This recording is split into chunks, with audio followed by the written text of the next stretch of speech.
Gracias, Erika. Gracias a todos, todas los que vinieron, a quienes se conectaron también desde Chile. Gracias por su apoyo.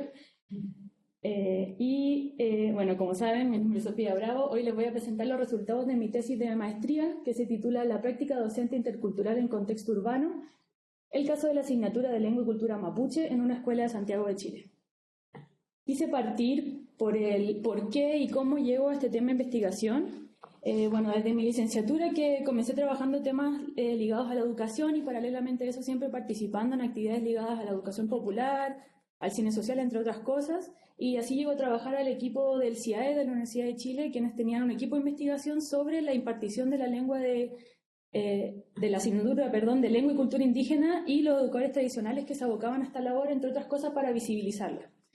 Allí conozco a Antonia Huentecura, que es la educadora principal, protagonista de este estudio, y trabajamos en proyectos creando materiales educativos en animación y en otros formatos, y ahí pudimos conocernos más, por lo que cuando vengo a México la invito a participar en este proyecto, siempre con la idea de que pudiera hacer a la vez una investigación etnográfica, como también una colaboración para seguir creando materiales educativos que pudieran apoyar su labor y por qué no también la de otros educadores. Bueno, esas son algunas imágenes de los materiales que hicimos con Antonia previo a esta investigación. Bueno, el problema, para entrar de lleno en él, la educación intercultural bilingüe o EIB es la forma en la cual los estados en Latinoamérica, desde finales del siglo XX, han respondido a la demanda de los pueblos originarios de tener una educación pertinente con su cultura, ¿cierto? Así como también a tratados internacionales firmados sobre aquello. Se han hecho varias críticas a esta desde que se ha tildado como un multiculturalismo neoliberal latinoamericanizado, también que está focalizado solo en la población indígena de pueblo originario y no en la sociedad en su conjunto, así como también que tiene un sentido esencialmente ruralista, ¿cierto? Esto ignora que la mayor parte de los pueblos originarios hoy, o gran parte de ellos, habita en los espacios urbanos, como es el caso del pueblo mapuche, el más numeroso de Chile. El PIB, o Programa de Educación Intercultural Bilingüe, en Chile data de la época de la postdictadura, sin embargo aquí vamos a ver una parte del que nace el 2010, que es el sector de lengua indígena. Este decreta la implementación de una asignatura que hoy se llama Lengua y Cultura de los Pueblos Originarios y Ancestrales, que se imparte de forma obligatoria en las escuelas públicas que tengan al menos un 20% de estudiantes de pueblos originarios. Y esto está acompañado también de la formalización de una figura llamada Educador Tradicional Indígena, o ETI de ahora en adelante, que es una figura validada por su comunidad como conocedor de su lengua y su cultura, y que se integra a la sala de clases muchas veces en conjunto con un profesor mentor, quien aportaría los conocimientos pedagógicos. Sin embargo, si bien no existen muchos datos oficiales para caracterizar este grupo, el de los educadores tradicionales, sabemos en la práctica que muchos de ellos son a la vez profesionales de la educación, por lo tanto no se integran como dupla pedagógica, sino que por sí solos. Bueno, los educadores en Chile operan en un contexto en el que se ha dicho que existe poca articulación y poca articulación entre planes y programas de diversas escuelas, también muchas veces poca pertinencia de materiales y condiciones laborales discrecionales. Esto, si bien ha sido valorado también como un proceso local y autónomo de aprendizaje en la práctica, por otro lado, dejan responsabilidad de estos agentes escolares de la implementación de una política por medio de la cual el Estado se está haciendo cargo de mandatos internacionales y también de una reparación histórica. Y desde ahí entonces yo planteo la pregunta de investigación que dice: ¿cómo se configura la práctica docente intercultural de una educadora tradicional mapuche y sus efectos en la escuela urbana de Santiago de Chile? Como posible respuesta a esto, yo planteé que más que enseñar lengua y cultura, su práctica y la asignatura en general era un espacio de apertura para tratar la diversidad cultural en la escuela en términos generales, en términos amplios, y las preguntas que eso ahí generaba, que venía a oxigenar la estructura escolar rígida y que también muchas veces tenía la responsabilidad de interculturalizar la escuela. Y esto los educadores lo hacen de una forma que es pionera y autónoma, que tiene que inventar de alguna forma cómo hacer esto sin muchos antecedentes. Bueno, el objetivo general fue analizar la configuración de la práctica docente intercultural de una educadora y sus efectos en una escuela urbana de Santiago de Chile. Los objetivos específicos fueron, primero, problematizar la figura del educador tradicional indígena en general desde la perspectiva de los actores escolares y también los documentos oficiales, En segundo lugar, caracterizar lo que entendía la educadora por esta práctica docente intercultural en relación a lo que se planteaba desde el PIB. En tercer lugar, describir la dimensión didáctica, centrándome también en la elaboración de materiales pedagógicos. En cuarto lugar, analizar la inserción y aceptación de esta práctica en la escuela en relación con los demás actores escolares. Y por último, promover un proceso colaborativo de elaboración de materiales pedagógicos junto con la educadora. Bueno, ¿cómo se construyó el concepto central de la pregunta de investigación, que es la práctica docente intercultural? El concepto de práctica docente yo lo rescato desde Fierro y compañía, quienes escriben sobre formación docente y por tanto abordan de forma crítica el contexto social donde la práctica se inserta. Este concepto comprende la práctica como una praxis social y al docente como un mediador entre un sistema educativo que tiene un proyecto político-pedagógico y sus destinatarios. También retoma la idea de profesional reflexivo, de autores como John y otros conceptos como el saber hacer, que voy a ir tocando a lo largo de los capítulos. Y además comprende varias dimensiones dentro de la práctica, la personal, didáctica, social, valoral, institucional, como también voy viendo a través de esta presentación. Y luego, si bien se busca abordar de forma crítica este concepto de interculturalidad por su polisemia, entre otras razones, decido quedarme con este apellido del concepto debido a que lo fija institucionalmente, nos da un punto de partida y un lugar común, como dice Vivar 2014, para su posterior abordaje crítico. Bueno, la presentación de hoy y la tesis tiene un orden de lo más general a lo más particular. Primero me voy a detener brevemente en la metodología, algunos cuestionamientos centrales que surgieron en ese proceso. Luego hablo del contexto macrosocial, ¿cierto? Chile, el PIB, la figura del educador tradicional. Luego me centro en la escuela, en el contexto donde se inserta, luego más particularmente en el aula, y finalmente la idea es ir desde el individuo docente reflexivo hacia un sentido más social, ¿cierto? El propósito de la asignatura. Bueno, en términos metodológicos, el campo fue en una escuela en el municipio de Renca, que queda en un municipio que queda en la periferia norponiente de Santiago de Chile. Acá en las fotos no se ven tan contrastadas, pero abajo podemos ver un cerro, que es el Cerro Renca, que es un hito, como una parte icónica de esta parte de la ciudad. Y arriba podemos ver el río Mapocho, que sería como la frontera natural que separa el centro con las comunas del norte en Santiago. Bueno, se hace una etnografía educativa, por muchas razones se hace pertinente, no me voy a detener en esto, y la metodología se plantea desde septiembre del 2022 a enero de 2023. Se hizo observación en aula en los cursos en los cuales impartía la asignatura la educadora principal, se hizo observación en aula con otro educador de la misma escuela y también observación en aula en otra escuela de la comuna de Ñuñoa para tener ahí también un paralelismo para enriquecer el análisis. Se hizo entrevista en profundidad a 4 educadores, además de una entrevista a un funcionario del PIB y algunas actividades del componente colaborativo que voy a ver a continuación. Bueno, a esta parte yo le puse imposibilidades colaborativas como para una reflexión. Como dije en un principio, a mí me parecía crucial que la invitación a participar del proyecto y del hacerme un espacio también en su ajetreada vida escolar a la educadora estuviera acompañado del ofrecimiento de alguna instancia o algún producto que superara la mera devolución académica de los resultados que, siendo realistas, poco efectivos van a tener en su práctica. Como algunos autores han dicho, por ejemplo, Rockwell 2009, una etnografía críticamente posicionada no nos garantiza que vayamos a aportar realmente al campo que estamos investigando, no al campo en términos académicos, sino que al campo, a las personas del campo. Bueno, me interesaba mucho detenerme a poner una diapositiva de esto, porque fue uno de los procesos más importantes que viví durante la investigación y también fue un camino con varias frustraciones. Hacer una investigación colaborativa era uno de mis deseos iniciales y fue algo que tuve que irse ajustando en el camino para saber cómo concebir y cómo materializar realmente esto de lo colaborativo. Ahí algunos autores que me dieron algunas luces al respecto, bueno, decían varias cosas, algunas tenían que ver con volcar al diálogo todas las etapas de la investigación, desde la creación del problema hasta la escritura, lo que en este contexto se hacía algo imposible porque estamos trabajando en una escuela pública, con todo lo que eso implica, lo que dije como esa ajetreada vida escolar.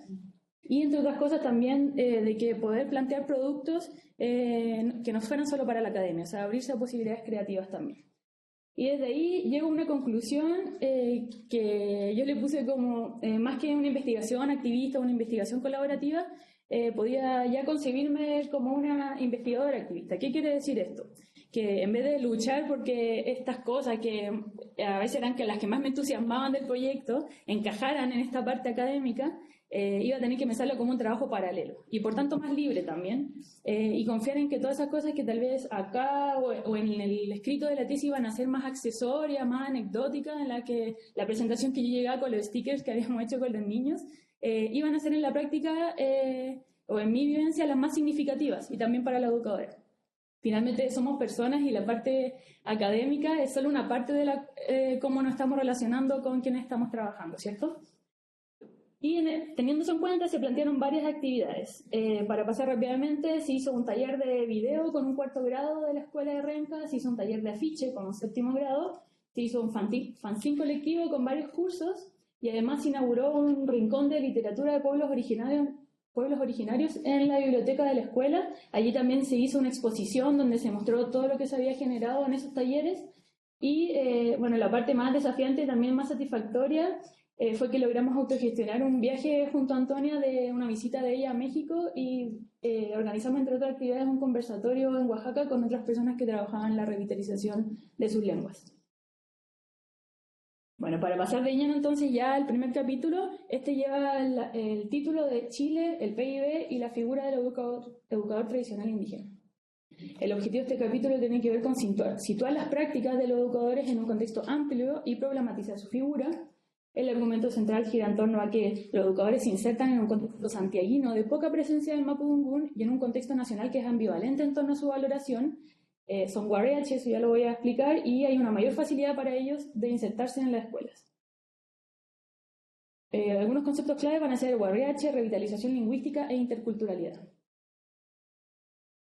Bueno, para comenzar, luego de la revuelta social del 2019 se abre un proceso constituyente para cambiar la constitución que había sido escrita en dictadura. Se llama un primer plebiscito en el cual se vota apruebo o rechazo para cambiar esta constitución y gana el apruebo por alrededor de un 80% del apruebo cambiar la constitución.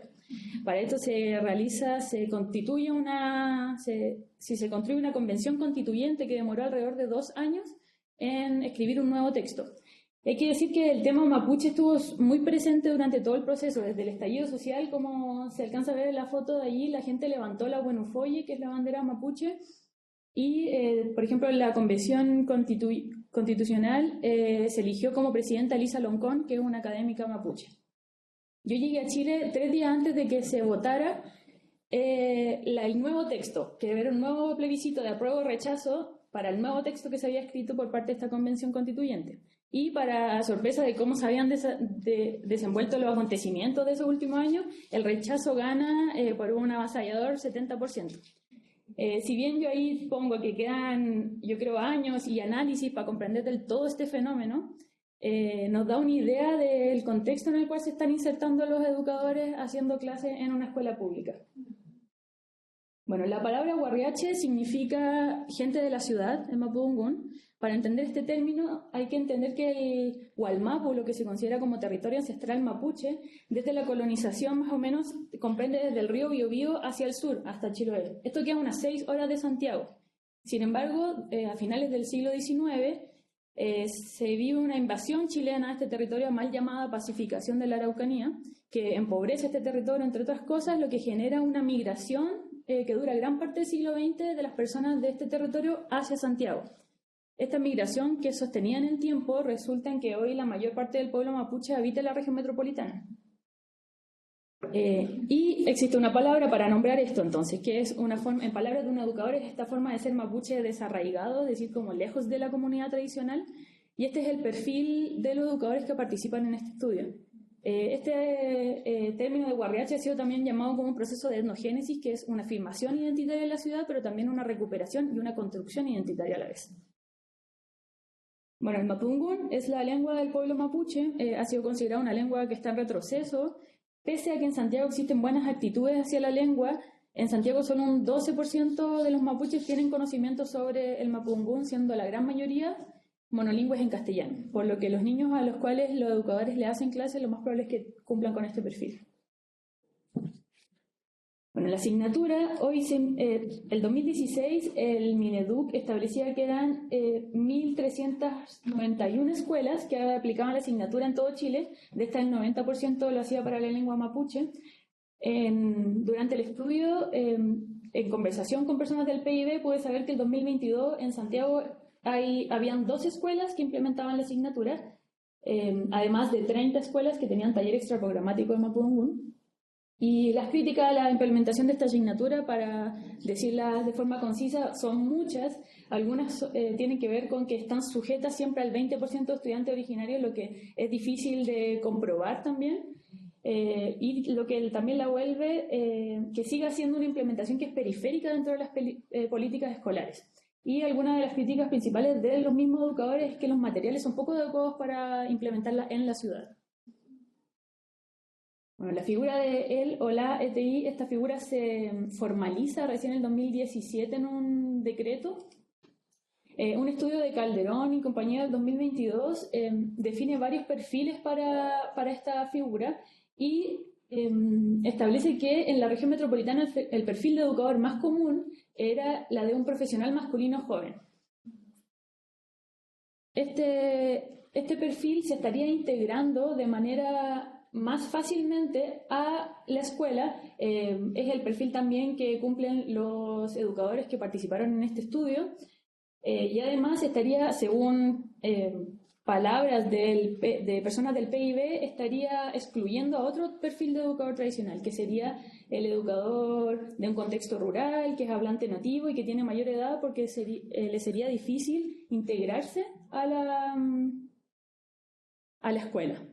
Esto es una deficiencia del PIB y la misma Antonia, la educadora, dice que ella toda, por ejemplo, la seguridad laboral que tiene es por ser profesora y no por ser educadora. Y entonces ahí se da el debate sobre una necesaria profesionalización. Yo a todos quienes entrevisté estaban de acuerdo con que la profesionalización era necesaria para darle un peso a esta labor y también para darle más integralidad a la formación de los educadores, considerando de que la urgencia del retroceso de la lengua y de que los educadores jóvenes ya no son hablantes nativos. Este perfil de educador, además, es muy apto para el contexto que voy a describir a continuación, porque ellos mismos van a personificar un poco ambos repertorios culturales. Su formación como en docencia, como profesor en la educación occidental, y también el repertorio cultural mapuche, además de ser hijos de una historia migrante, lo que también va a dialogar mucho con lo que voy a ver ahora en el próximo capítulo. El capítulo 2 se titula La escuela, su contexto y el sello intercultural. El objetivo es caracterizar la escuela y posicionar al educador problematizando los efectos que tiene allí su práctica y cómo es abordada por la escuela como un sello institucional. El argumento central gira en torno a que el contexto complejiza la práctica involucrando muchos otros factores externos e internos. La escuela se apropia de un discurso institucional a partir de la práctica de los educadores. Algunos conceptos claves son la apropiación escolar, la interculturalidad, la superdiversidad y la dimensión institucional de la práctica. La escuela. Bueno, yo me centro principalmente en la escuela de Renca, pero también ocupo la escuela de Ñuñoa y otros educadores para complejizar este análisis. En términos de diversidad, Chile es un país que en los últimos 10 años ha estado recibiendo muchos migrantes, lo que hace que haya una presencia de estudiantes migrantes generando contextos de superdiversidad, ¿cierto?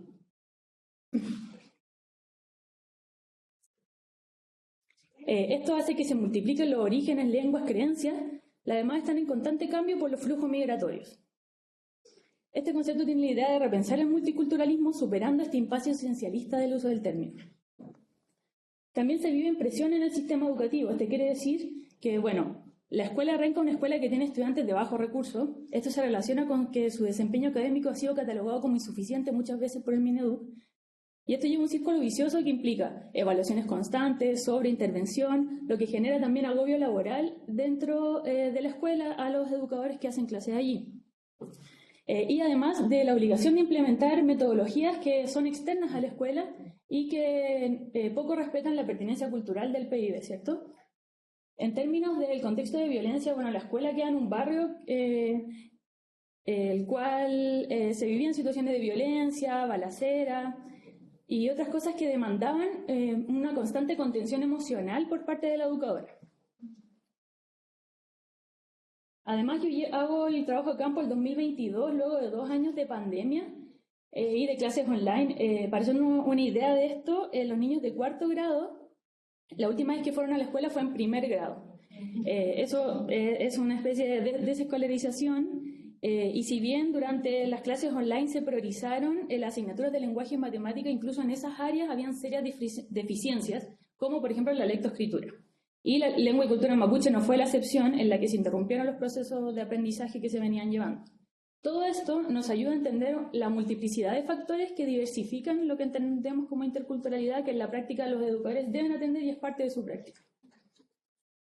Bueno, en términos de la inserción del educador en la escuela y la apropiación del discurso intercultural. En la escuela de Renca estaba mucho la idea de que todo lo hizo la Quimelfe, la educadora, como una idea de que ella fue quien llegó a concientizar, educar a toda la comunidad escolar sobre esto y nos da luces sobre la importancia que tiene esta figura en lo que luego se transforma en una identidad institucional para la escuela. Estas son escuelas que tienen un sello intercultural, ¿cierto? Esto es una apropiación del discurso intercultural por parte de la escuela, pero que está anclado en procesos sociales que hoy en día desafían a la escuela, como es la presencia de distintos orígenes nacionales en una sala de clases, ¿cierto? Hay muchos niños migrantes, hay mucha diversidad cultural y esto le otorga a la escuela el beneficio de contar con una respuesta institucional ya aprendida de cómo abordar esta diversidad, aunque sea de forma discursiva. Y a la vez que ilumina ciertos aspectos, como el hecho de que haya muchas culturas, el aspecto cultural también nula otros aspectos más ineludibles de la convivencia intercultural, ¿cierto? Que también resultan más conflictivos, como la desigualdad, el racismo, etc. Si bien los educadores son como estos expertos en la interculturalidad, son los más críticos también frente a esta distancia que existe entre un discurso intercultural y la práctica intercultural. Pero justamente esta práctica de la que tanto se espera, que fuera como lo realmente intercultural, es la que ellos ejercen y de la que no se sabe mucho y de la cual voy a hablar en el capítulo que viene a continuación, el capítulo 3. El capítulo 3 se llama El aula y la traducción intercultural.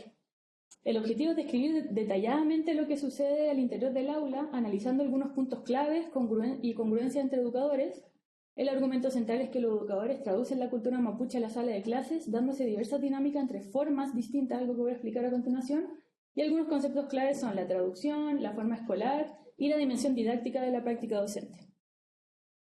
Bueno, primero, ¿cómo llevar la cultura al salón de clases? La cuestión de la traducción. Este es un concepto que se toma de Gramsci y se aplica al ámbito cultural. Partimos de la... puse una cita aquí que es de un educador y dice: muchas cosas se pueden hacer dentro de una sala o un patio, pero la práctica de la enseñanza tradicional de la cultura realmente mapuche, como uno la aprende culturalmente, como la aprendieron los que saben, no fue dentro de la sala. Fue en un espacio abierto, en contacto y en conexión directa con el Itrofil Mañén. Entonces, un cerro, un pasto verde, mojado, una llovizna, un paligüe amplio, con el cielo, el atardecer, la mañana. Partimos de la base de que el aula no es el espacio tradicional de enseñanza de la cultura mapuche y por tanto enseñar lengua y cultura mapuche requiere que se haga una traducción a este espacio, ¿cierto? Así un poco lo dice este educador. Yo vi muchas formas en las que esta traducción se daba. Una de las más comunes tenía que ver con que hubieran formas escolares, propiamente escolares, con contenido mapuche. Un ejemplo de esto era el saludo o chalibún. ¿Cierto? Los estudiantes de pie saludan, el profesor saluda, finaliza cuando el profesor les pide que se sienten y se da inicio a la clase, algo que todos vivimos en nuestra formación escolar, pero rellena sustancialmente de la lengua mapudungún o de algunos aspectos culturales del pueblo mapuche.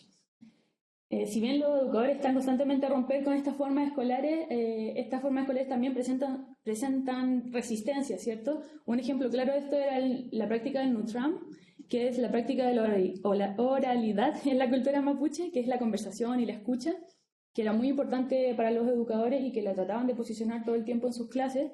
Sin embargo, puede ver cómo muchas veces los mismos estudiantes exigían esta forma escolar del escribir de la pizarra, del escribir en el cuaderno y que les revisaran el cuaderno, y esa dinámica como mucho más escolarizada, y también esa práctica los calmaba considerablemente. O sea, la clase se volvía mucho más abordable cuando estaban escribiendo que cuando se estaba tratando de instalar la oralidad o el entrama.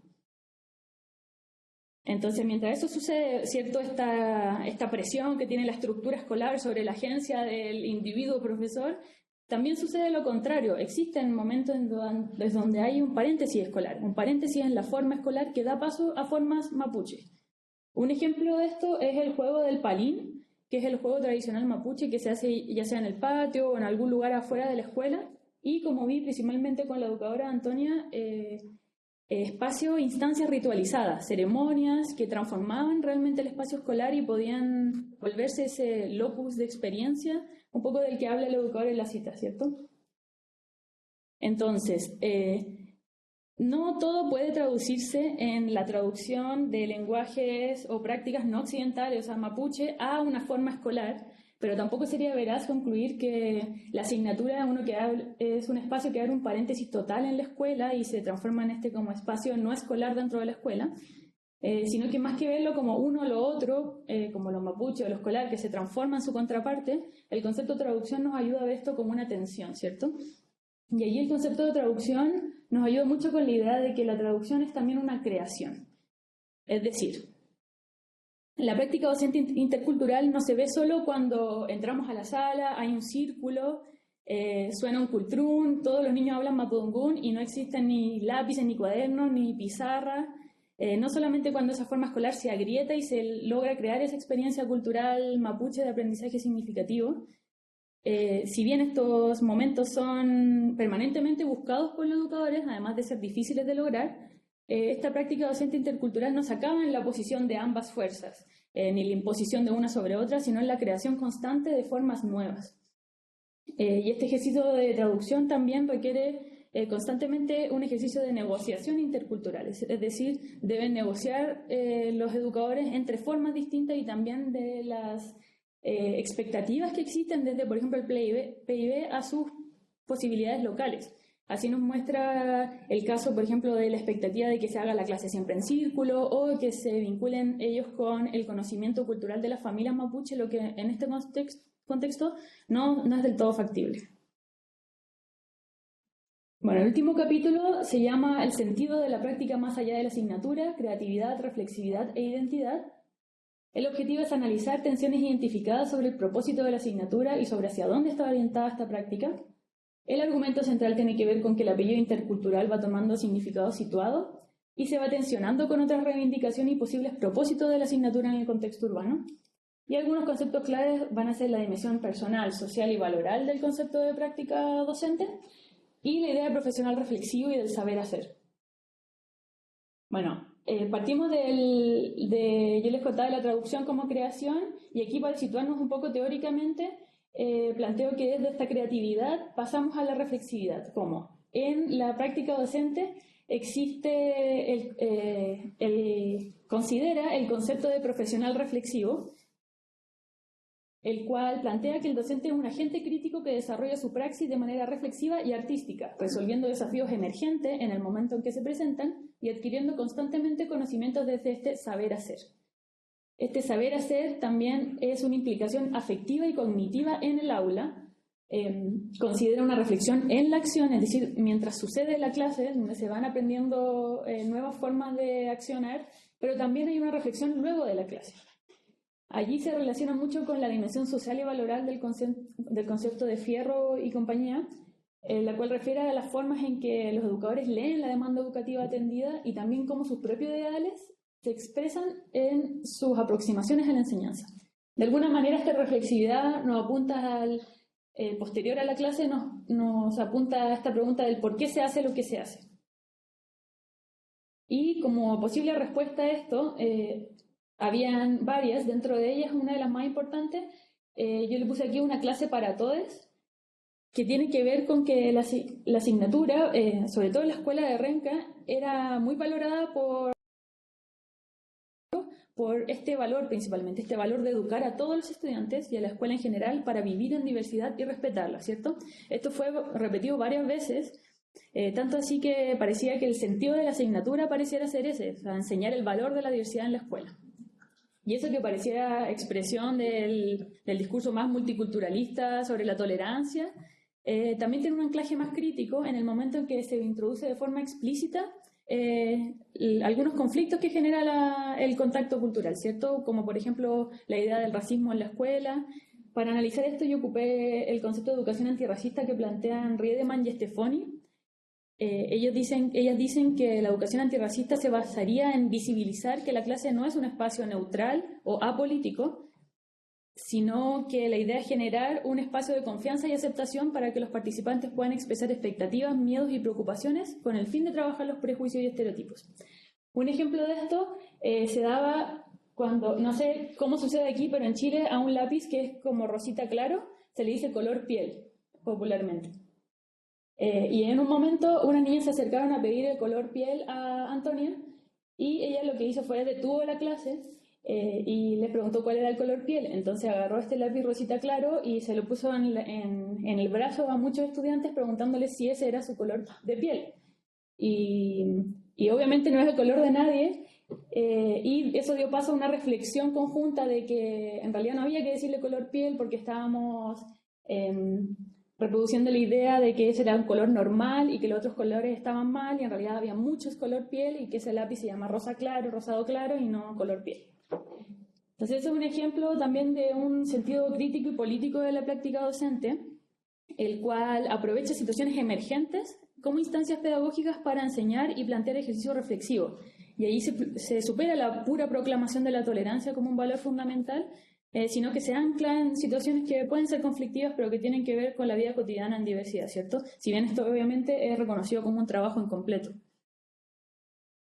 Otra posible respuesta a este por qué hacemos lo que hacemos tiene que ver con la identificación de y con los estudiantes.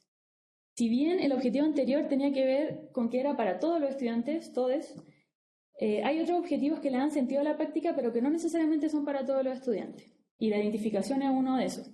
Los educadores van enseñando elementos de la cultura mapuche que le permiten a los niños reconocer estos aspectos. En palabras de un educador, me decía que un niño iba y le decía, profe, vi un mapuche en el metro. ¿Y cómo supiste que era mapuche? No, porque usaba trarilonco, que es una prenda tradicional. Entonces él me lo daba como ejemplo de que los niños iban afinando el ojo y se daban cuenta de que podían reconocer aspectos de la cultura mapuche que estaban ahí en la ciudad constantemente, pero solo no los habían sabido mirar. Sin embargo, eso es para todos los estudiantes. Sin embargo, hay ciertos niños que se busca que puedan reconocer estos aspectos, pero en su propia identidad, ya sea reconociendo un apellido dentro de su familia o prácticas culturales dentro de su familia, de sus abuelos, de los veranos en el sur, lo que sucedía. Habían varias historias que me contaban los educadores que tenían que ver con eso, que los niños le contaban lo que hacían los veranos en el sur con sus abuelos y los educadores se dan cuenta, ah, sí, eres mapuche, o sea, tu familia es mapuche. Y esto yo lo nombré con el concepto de Agier, que dice empresa, que es una empresa identitaria, es decir, una campaña hacia una ideal autoscripción de los estudiantes de origen mapuche, y esto como parte de una lucha también por el reconocimiento de su propio pueblo. Entonces, para finalizar, estos educadores, ¿cierto?, son sujetos que deben actuar con las herramientas que poseen.